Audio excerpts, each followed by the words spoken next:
Last part के शुरुआत में दिखाते हैं कि हिरोतो का सेक्रेटरी यूरी उनके साथ ही रहने आ गया था, लेकिन वजह नहीं बताता और ना ही हिरोतो पूछता है। लेकिन ये सारा लिविंग अरेंजमेंट रीजा को बहुत अजीब लग रहा था, क्योंकि यूरी तो जैसे घर का मालिक ही बन गया हो। वो घर के सारे काम कर रहा था, यहाँ तक कुकिंग भी, और रीजा को कुछ भी करने नहीं दे रहा था। और वाकई यूरी अपने काम में बहुत अच्छा होता है, यहाँ तक कि वो हिरोतो की टाई भी बड़े प्यार से सही करता है जब उसका ऑफिस जाने का टाइम होता है। और रीजा तो बस उसे देखती की देखती रह जाती है, ये सोचते हुए कि कहीं यूरी मेरा ही पत्ता कट ना कर दे इस घर से। देन रात को जब रीजा अपने लिए एक ऑनलाइन जॉब सर्च कर रही होती है, तो हिरोतो उसे आकर बताता है कि कल मैं वापस बिजनेस ट्रिप पर जा रहा हूँ। अगले दिन दिखाते हैं कि हिरोतो बिजनेस ट्रिप पर चले गया था और रीजा भी इंटरव्यू देने के लिए जाने लगती है। यूरी कहता है मैं तुम्हें छोड़ देता हूँ, लेकिन वो मना करके चली जाती है। पर यूरी उसके पीछे पीछे ही आ जाता है और उसको किसी से टकराने से बचाने के बहाने वो उसे गले लगा लेता है, लेकिन वो उसे थोड़ी देर तक यूं ही पकड़े रहता है, फिर छोड़ता है और सॉरी कहता है। रीजा सोचती है कि आज ये इतना अजीब बिहेव क्यों कर रहा है। देन दिखाते हैं कि रीजा पर कोई नजर रखे हुए था, क्योंकि उसको हिरोतो से बदला लेना था और रीजा हिरोतो की कमजोरी जो है, इसलिए वो बंदा रीजा को टारगेट कर रहा था। अगले दिन फिर यूरी रीजा को अप्रोच करता है घर पर और उससे ये भी कहता है कि उसकी वजह से हिरोतो को एक्स्ट्रा काम करना पड़ रहा है। धीरे धीरे करके दोनों सोफे पर आ जाते हैं और यूरी उससे कहता है कि अगर तुम हिरोतो को छोड़ दोगी तो मैं आगे नहीं बढ़ूंगा और तुम्हें नुकसान नहीं पहुंचाऊंगा, क्योंकि तुम हिरोतो के लायक नहीं हो। रीजा इस पर कुछ नहीं कहती, तो जैसे ही यूरी आगे बढ़ रहा होता है तो रीजा एकदम से कहती है मैं हिरोतो को नहीं छोड़ने वाली, भले मैं अभी उसके लायक नहीं हूँ, लेकिन मैं उसके लिए स्ट्रॉन्ग बनूंगी, इतना कि मैं उसे प्रोटेक्ट कर पाऊँ। भले तुम हम दोनों के रिश्ते के खिलाफ रहो, मैं हार नहीं मानूंगी। तभी यूरी रुक जाता है और उसे कॉन्ग्रेचुलेट करते हुए कहता है कि तुम पास हो गई। देन फिर वो अपनी इस बदतमीजी के लिए उससे माफी मांगता है और बताता है कि कोई है जो तुम्हें नुकसान पहुंचाना चाहता है, वो मेरे से भी ज्यादा पत्थर दिल होगा। मैं बस ये देखना चाहता था कि क्या तुम तब भी हिरोतो पर गिव अप करती हो या नहीं। मैंने उस दिन जब तुम्हें गले लगाया था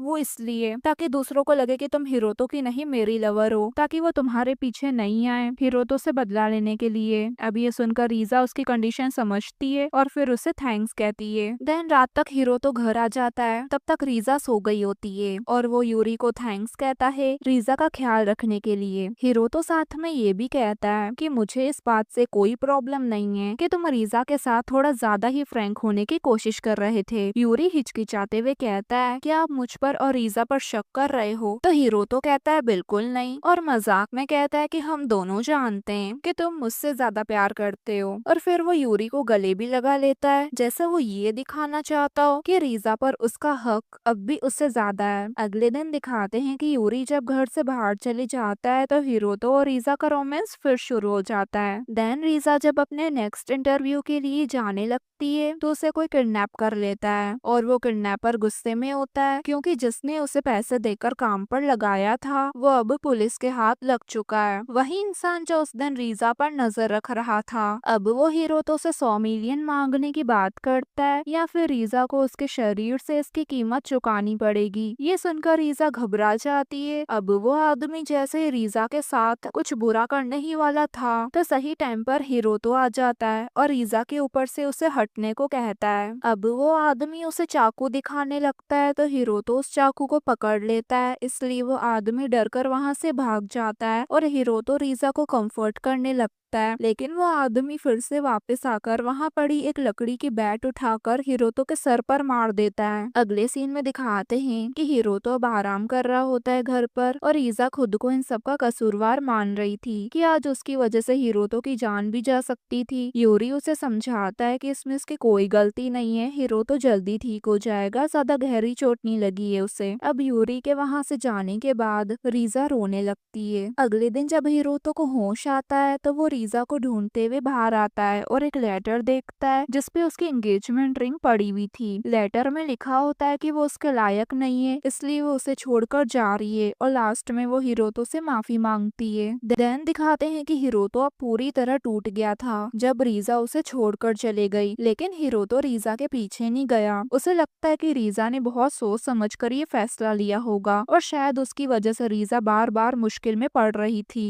रीजा ने अब पक्का इरादा कर लिया था हिरोतो से अलग रहने का, क्योंकि उसे लगने लगा था कि उसकी एज और मासूमियत की वजह से हिरोतो बार बार मुसीबत में फंस जाता है। नात्सुकी उसे कहती है, क्या तुम अब अपने घर लौट जाओगी, यूनिवर्सिटी छोड़ दोगी और ब्लाइंड डेट पर जाओगी, वो भी किसी किसान से शादी करने के लिए। इससे अच्छा हिरोतो के पास वापस जाओ, तुम्हें उससे अच्छा कोई और मिल ही नहीं सकता। रीजा कहती है, मैं चाहती हूँ कि वो खुश रहे। दिन एक दिन वो अचानक चलते चलते हिरोतो के कैफे के सामने खड़ी होती है, क्योंकि वो उसे बहुत ज्यादा ही मिस कर रही थी। अब जैसे ही वो वहाँ से जाने लगती है तो सामने से हिरोतो आ रहा होता है। हिरोतो रीजा को देखता तो है, लेकिन उसे लगता है कि ये कोई उसका सपना है। अब रीजा जैसे ही वहाँ से जाने लगती है तो हिरोतो उसे पकड़ लेता है और अब उसे समझ आता है कि रीजा सचमुच में उसके सामने है। इसलिए वो उसे जल्दी से गले लगा लेता है कि मैंने तुम्हें बहुत मिस किया। रीजा उसे दूर हटाने की कोशिश करती है, लेकिन वो उसे जबरदस्ती अपने घर ले आता है और उसे किस करने लगता है। इसलिए अब रीजा भी कहती है कि अब वो उससे दूर नहीं रह सकती और वो अपने इमोशंस के आगे हार जाती है। और उसके बाद क्या होता है वो आप समझ ही गए होंगे। दैन हिरोतो जब सो रहा होता है तो रीजा नोटिस करती है कि हिरोतो पहले से थोड़ा पतला हो गया है और उसका घर भी बहुत ज्यादा ही बिखरा हुआ था। उसके न होने से हिरोतो की ये हालत हो जाएगी, ये रीजा ने सोचा भी नहीं था। अब जब रीजा हैरान खड़ी होती है तो हिरोतो जल्दी से वहाँ आके उसे पीछे से हक कर लेता है, क्योंकि वो डर गया था कि कहीं रीजा फिर से उसे छोड़कर तो नहीं चले गई। दैन हिरोतो रीजा को सरप्राइज देने के लिए उसे एक जगह पर ले जाता है और जैसे रीजा वो जगह देखती है तो बहुत ज्यादा ही खुश हो जाती है, क्योंकि वो एक बहुत ब्यूटीफुल चर्च था। वहीं हिरोतो उसे प्रपोज कर देता है कि क्या तुम मुझसे शादी करोगी, तो वहीं रीजा उसे खुशी खुशी हाँ कर देती है। फिर उसके दोस्त उनके लिए एक प्री वेडिंग पार्टी रखते हैं, जहाँ अक्सू और योशिकी दोनों आए होते हैं। योशिकी वहाँ हिरोतो से ये वादा लेता है कि वो रीजा को कभी नहीं छोड़ेगा। फिर हिरोतो से और कंट्रोल नहीं होता और वो रीजा को उठाकर किस कर लेता है, जिससे तो सभी वहाँ ऑकवर्ड हो जाते हैं, स्पेशली अक्सू। तो नात्सुकी उससे कहती है कि तुम भी कुछ सीखो हिरोतो से। तो वहीं यूरी हिरोतो से कहता है कि कुछ तो शर्म कर लो बॉस। तो हिरोतो कहता है मैं क्या करूँ, रीजा है ही इतनी क्यूट। और इसी के साथ हमारे इस ड्रामा की हैप्पी एंडिंग होती है गाइस। और अगर आपको वीडियो पसंद आया हो तो एक लाइक जरूर करना